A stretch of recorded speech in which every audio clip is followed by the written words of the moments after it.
Assalamualaikum warahmatullahi wabarakatuh. Perkenalkan, nama saya Fauzan Hariri Batubara dengan NIM 250500040. Jadi, saya dari kelompok 4. Jadi, di sini saya akan menjelaskan sedikit tentang morfologi dan anatomi tumbuhan. Jadi, yang pertama, apa sih botani itu? Jadi, botani adalah cabang biologi yang mempelajari tumbuhan, struktur, sifat, proses biokimia, klasifikasi, penyakit, dan interaksinya dengan lingkungan. Jadi, konsep dasar botani itu terbagi menjadi 7. Yang pertama adalah sel, yaitu unit struktur dan fungsional utama tumbuhan, berperan dalam fotosintesis, respirasi, dan reproduksi. Yang kedua ada jaringan. Tumbuhan tersusun dari jaringan meristem, epidermis, penyokong, dan pengangkut yang masing-masing mempunyai fungsi khusus tertentu. Yang ketiga ada fotosintesis, yaitu proses tumbuhan mengubah cahaya, air, dan CO2 menjadi glukosa serta oksigen sebagai sumber energi dan penopang kehidupan di bumi. Yang keempat ada respirasi, yaitu proses pemecahan glukosa dengan oksigen untuk menghasilkan energi bagi pertumbuhan dan aktivitas tumbuhan. Yang kelima ada reproduksi, yaitu cara tumbuhan berkembang biak, seksual dan aseksual untuk mempertahankan siklus hidup dan pewarisan sifat. Yang keenam ada pertumbuhan dan perkembangan, yaitu proses peningkatan ukuran, pembentukan struktur, dan perubahan fisik tumbuhan secara siklus hidupnya. Dan yang terakhir ada ekologi tumbuhan, yaitu mempelajari hubungan tumbuhan dengan lingkungan serta perannya dalam aliran energi dan siklus materi di ekosistem. Baik, selanjutnya ada morfologi. Morfologi terbagi atas 3 aspek. Yang pertama ada aspek morfologi. Penemuan mikroskop majemuk menjadi alat penting dalam menyelidiki struktur bagian dalam tumbuhan. Pada masa awal, penelitian morfologi mengalami hambatan karena kurangnya teknik persiapan spesimen dan keterbatasan mikroskop. Pada tahun 1870-an sampai 1880-an, teknik persiapan jaringan semakin berkembang dan menghasilkan kemajuan dalam sitologi nuklir atau karyologi. Aspek morfologi juga mencakup struktur luar tumbuhan, yaitu seperti akar, batang, daun, bunga, buah, dan biji. Yang kedua ada aspek fisiologis. Aspek fisiologis dan biokimia tumbuhan merupakan bidang botani yang teknis dan berkembang seiring penyembuhan teknik penelitian. Dalam beberapa dekade terakhir, teknik pengukuran berkembang pesat, terutama melalui perangkat elektronik. Yang ketiga ada aspek ekologi, yaitu ketika ekologi tumbuhan pertama kali muncul sebagai subsains botani, sebagian besar bersifat deskriptif. Namun saat ini, ilmu ini telah mencapai tempat pertemuan umum bagi semua ilmu tanaman serta ilmu-ilmu lainnya. Baik, selanjutnya ada daun. Apa sih itu daun? Daun adalah organ tumbuhan berwarna hijau dari batang dan tempat utama terjadinya fotosintesis.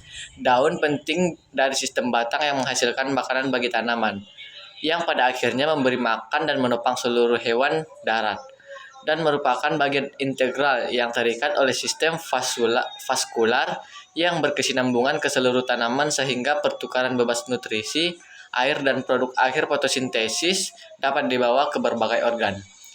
Jadi fungsi daun tersebut yaitu adalah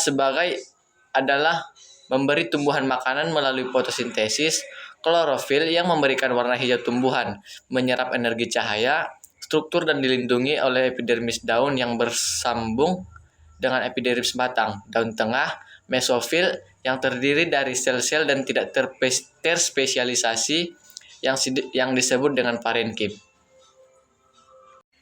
Struktur anatomi daun. Yang pertama ada epidermis, biasanya satu lapisan sel transparan dengan kutikula untuk mencegah penguapan air berlebih. Yang kedua ada mesofil, terdiri dari parenkim falisade, memanjang, mengandung banyak kloroflas, terletak di bawah epidermis. Yang ketiga ada jaringan pengangkut, berkas pembuluh xilem dan floem, terletak di tengah epidermis, membentuk jaringan tulang daun. Berkas yang lebih besar ada di tulang daun utama. Yang keempat ada sekretori, terdiri dari sel kelenjar, saluran getah, dan sel kristal yang ditemukan di mesofil. Baik, selanjutnya ada batang. Batang adalah sumbu struktural yang menopang buah, bunga, dan daun suatu tanaman. Mereka seringkali dihusus untuk perlindungan, dukungan, fotosintesis, dan reproduksi aseksual. Struktur batang yang pertama jaringan kulit, jaringan dasar, dan jaringan pembuluh darah. Ada 3 jaringan yang membentuk batang. Jaringan dermal yang menutupi permukaan luar batang sering berfungsi sebagai penghalang, pelindung, dan pengaturan pertukaran gas. Yang kedua ada jaringan kulit batang. Tumbuhan air tidak tahan air seperti batang di udara. Di sekitar jaringan pembuluh darah, jaringan dasar mengisi dan seringkali terutama terdiri dari sel-sel parenkim. Kadang-kadang berpartisipasi dalam fotosintesis. Pada batang berkayu, sebagian besar atau seluruh jaringan tanah rusak. Transportasi jarak jauh dan dukungan struktural disediakan oleh jaringan pembuluh darah. Di antara spesies tumbuhan yang berbeda, jaringan pembuluh darah tersusun sangat berbeda. Selanjutnya ada pertumbuhan batang. Pertumbuhan batang terbagi menjadi 2. Yang pertama, pertumbuhan primer, yaitu pertumbuhan pemanjangan pucuk dan akar akibat pembelahan sel pada meristem apikal pucuk. Yang kedua ada pertumbuhan sekunder, yaitu tanaman mengalami pertumbuhan sekunder dengan peningkatan ketebalan atau kekebalan dan disebabkan oleh pembelahan sel di meristem late. Selanjutnya ada fungsi batang. Yang pertama ada batang tanaman membantu meninggikan dan menopang daun, bunga, dan buah. Batang memberi tanaman tempat untuk menyimpan bunga dan buahnya serta menjaga dan tetap terkena cahaya. Yang kedua yaitu sebagai penyimpan nutrisi seperti umbi, rimpang, bawang, dan kolokasia merupakan modifikasi batang untuk penyimpanan makanan. Yang ketiga ada membantu transportasi mineral dan air antara xilem dan floem di akar dan cabang. Yang keempat yaitu memainkan peran penting dalam melindungi tanaman. Tunas ketiak batang jeruk dan bougainville tumbuh menjadi duri tajam, yaitu sebagai untuk pertahanan. Yang kelima, berfungsi dalam menciptakan jaringan hidup baru. Dan yang terakhir, sebagai asimilasi makanan. Batang Opuntia yang pipih melakukan fotosintesis dan mengandung klorofil. Selanjutnya ada akar. Dalam botani, bagian tumbuhan berpembuluh yang biasanya terletak di bawah tanah ini berfungsi sebagai tempat tanaman berlabuh, menyerap air dan mineral terlarut, dan mengirimkannya ke batang dan penyimpanan makanan cadangan. Fungsinya di antara lain yaitu menyerap nutrisi dan air tanah, perantara dan penopang tanaman, menyimpan makanan dan nutrisi, reproduksi vegetatif, proses fotosintesis, alat pernapasan, dan gerakan tanaman, serta mencegah banjir dan longsor. Jenis-jenis akar dan sistem akar. Yang pertama, akar dikotil, yaitu sistem akarnya terdapat pada tumbuhan dikotil. Lapisan paling atas dinamakan epidermis. Sel-sel epidermis kadang-kadang menonjol, tampak sebagai rambut akar. Endodermis, atau lapisan dalam korteks padat penduduknya dan sel-sel berbentuk tong, mengikuti epidermis dan korteks berlapis-lapis yang terbentuk secara longgar dari sel-sel parenkim dengan celah antar sel. Floem dan xilem berkisar antara 2-4. Jaringan konjuktif merupakan lapisan sel parenkim yang mengelilingi xilem dan floem. Peristile terdiri dari beberapa lapisan sel parenkim berdinding tebal. Muncul setelah endodermis. Dikotil tidak mempunyai inti pusat yang jelas. Yang kedua, akar monokotil. Tumbuhan monokotil mempunyai sistem perakaran lateral. Epidermis merupakan lapisan paling atas seperti pada dikotil, diikuti oleh korteks, peristile, endodermis, dan ikatan pembuluh xilem dan floem, dan emfulur atau urutan acak. Modifikasi akar. Akar dimodifikasi untuk penyimpanan, fikasi nitrogen, aerasi, dan dukungan. Akar tunggang wortel, lobak, dan ubi jalar mengembang untuk menyimpan makanan. Beberapa akar yang disebut akar tambahan muncul dari organ selain akar, biasanya batang, terkadang daun. Jumlahnya terutama banyak pada batang bawah tanah seperti rimpang, umbi, dan umbi-umbian. dan memungkinkan banyak tanaman diperbanyak secara vegetatif dan stek batang atau daun. Biasanya faktor modifikasi akar itu tergantung pada ekosistem atau tergantung pada lingkungan masing-masing yang ditempati oleh si tanaman tersebut. Morfologi dan pertumbuhan akar. Akar tumbuh di ujungnya, dilindungi tudung akar, dan memiliki meristem afikal yang membela sel. Ada daerah pemanjangan dan pematangan. Sifat-sifat akar. Yang pertama, akar tumbuhan tidak memiliki tunas, internodus atau nodus. Kedua, akar memiliki rambut-rambut yang sifatnya uniseluler. Yang ketiga, akar biasanya bergerak dari bawah tanah untuk mencari air atau sumber makanan. Yang keempat, akar tumbuhan dapat tumbuh dengan baik di bagian ujungnya. Akar tumbuhan dapat hidup di dinding atau mendatar. Akar dapat tumbuh dengan baik jika memiliki lingkungan dan media tanam yang tepat. Dan yang terakhir, akar tidak memiliki daun atau sisik. Selanjutnya ada bunga. Bunga adalah struktur reproduksi khas pada tumbuhan Angiospermae. Meskipun memiliki variasi warna, bentuk, dan ukuran yang sangat beragam, fungsi utama bunga adalah sama, yaitu sebagai reproduksi spesies melalui produksi benih. Bentuk dan jenis akar. Yang pertama, secara morfologi, bunga terdiri dari sumbu bunga, batang yang dimodifikasi yang mendukung organ-organ berikut. Yang pertama, perien atau perhiasan bunga. Yang kedua, sepal atau kelopak. Yang ketiga ada petal atau mahkota. Biasanya berwarna mencolok untuk menarik serangga penyerbuk. Jika kelopak dan mahkota tidak dapat dibedakan, disebut sepal. Contohnya seperti bunga lili. Organ reproduksi bunga terbagi atas dua. Yang pertama, androecium, yaitu benang sari.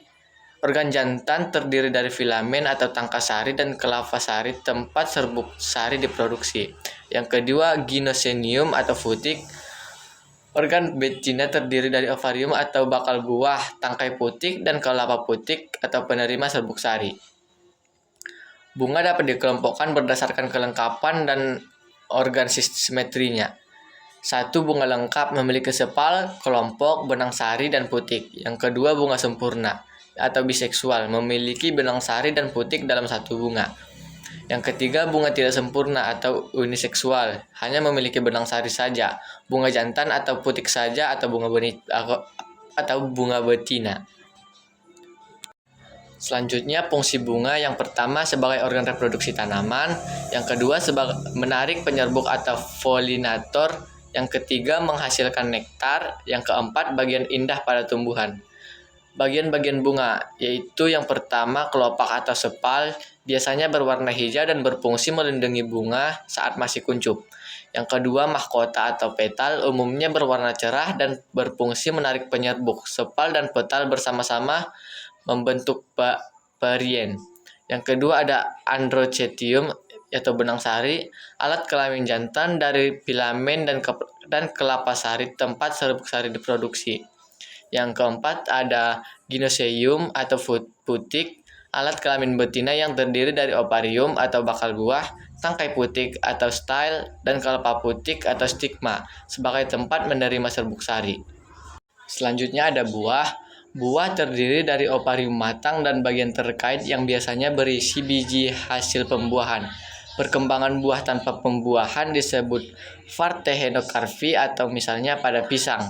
Selama proses pematangan, ovarium membesar sementara bagian bunga lain seperti kelopak dan benang sari biasanya luruh atau bermodifikasi.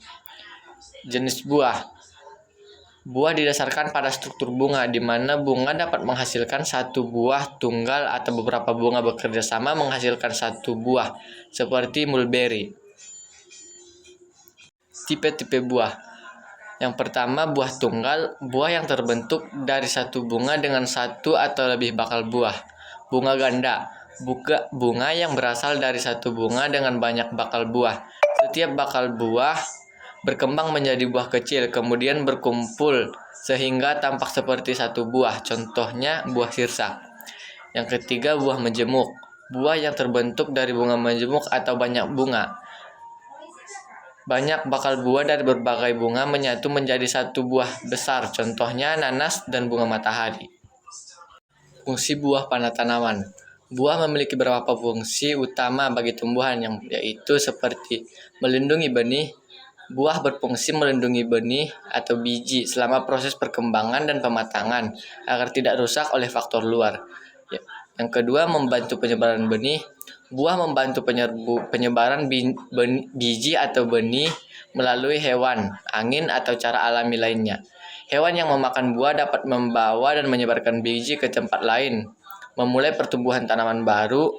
Buah yang jatuh ke tanah memungkinkan biji berkecambah dan tumbuh menjadi tanaman baru.